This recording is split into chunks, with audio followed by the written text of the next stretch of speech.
There is no retake in life. চকু মেলিয়ে প্ৰথম যদি তুমি মোবাইলটো চাইছা তোমাৰ লাইফ স্পইল হ'ব গৈ আছে তোমাক কোনেও ৰক্ষা কৰিব নোৱাৰে যিমানে ভাল স্কুলত নপঢ়া কিয় সেকেন্ড যদি তুমি ঘৰত জিটু ৰুমতে গৈছা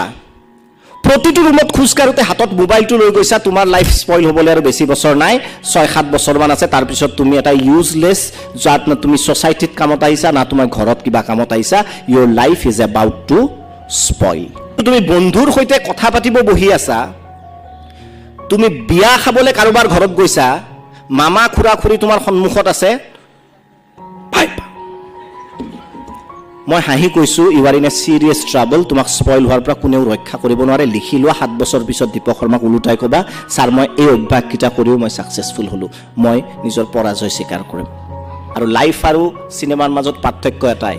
जिंदगी और सिनेमा में एक ही फर्क है जिंदगी में रीटेक का मौका नहीं मिलता याद रखना